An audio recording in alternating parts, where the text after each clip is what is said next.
سر ہم English literature کے بارے میں روزانہ بات کرتے ہیں اور آپ اردو لٹریچر سے تعلق رکھتے ہیں.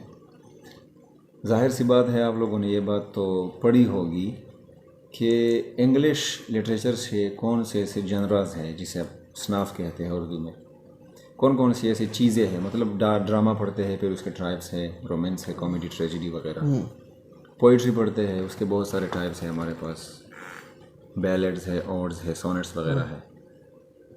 فکشن پڑھتے ہیں جس میں ہم پروز پڑھتے ہیں، جس میں ہم پرفیکشن، نان فکشن، ایسے کی، لیٹرز کی، اپلیکیشنز کی، ناول کی، نویلا، یہ ساری ان چیزوں کی ڈسکشن کرتے ہیں.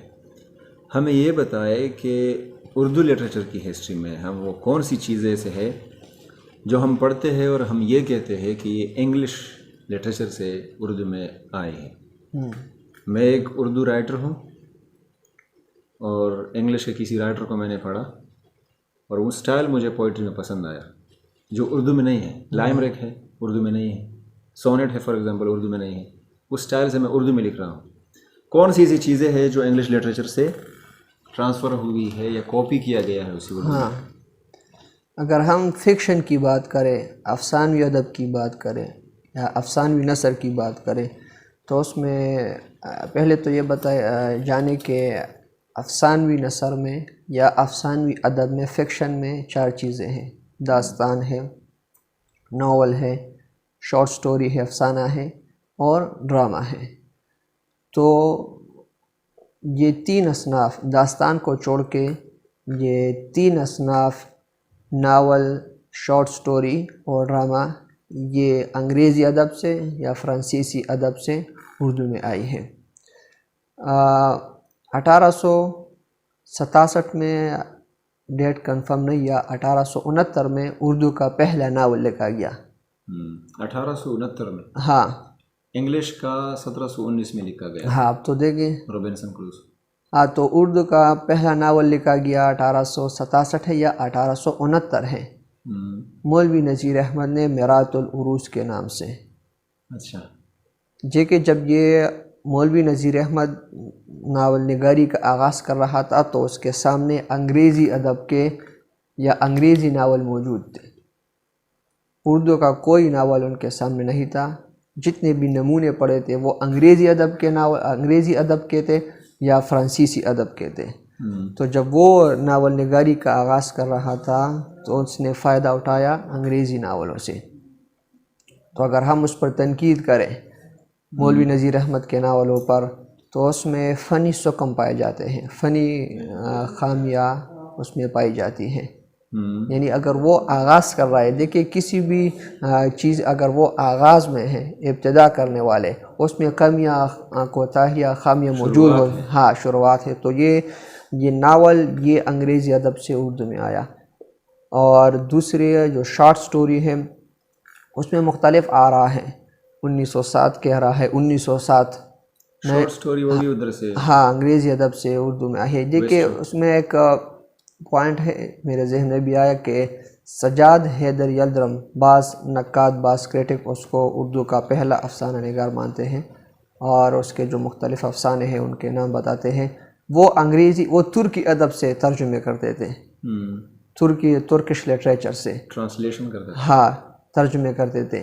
اور بعض لوگ پریم چند کو اردو کا پہلا افسانہ نگار مانتے ہیں، لیکن جو تاریخ ہے وہ 1901 ہے یا 1907. منشی پریم چند؟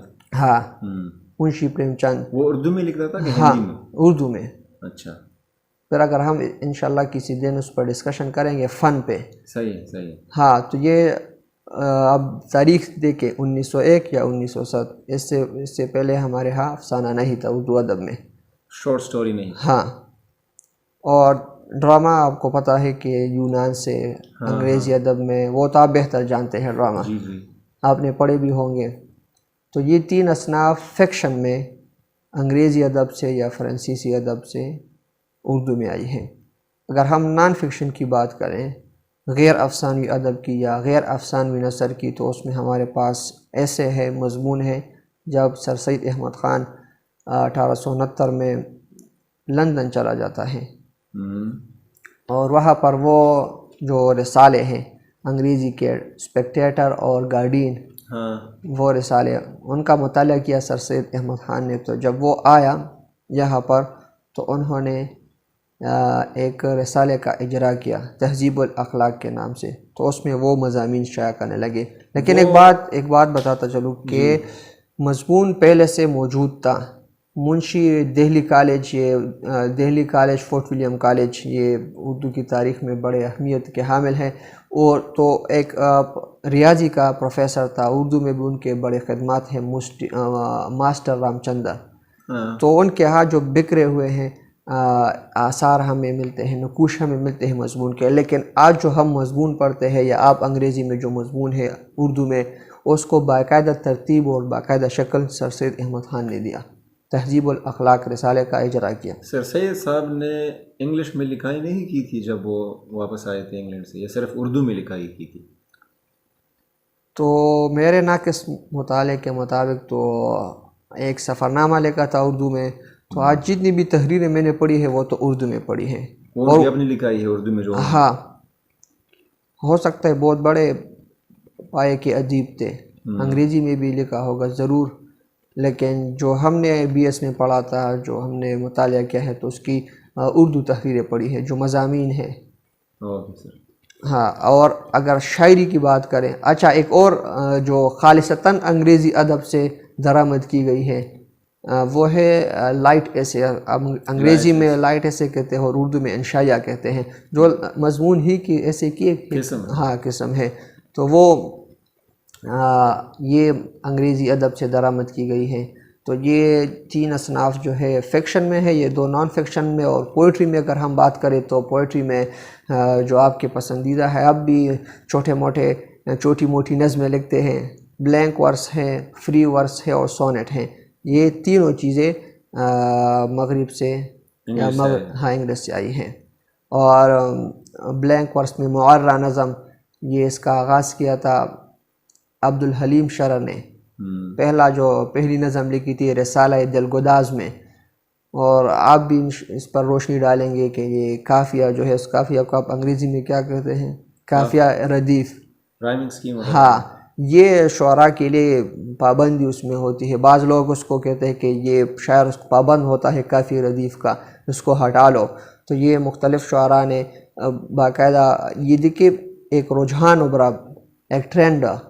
تو آج آزاد نظم یا فری ورس اور بلینک ورس معرہ نظم کو ایک عروج حاصل ہے. بڑے بڑے شعراء آزاد نظمیں لکھتے ہیں. شکریہ سر.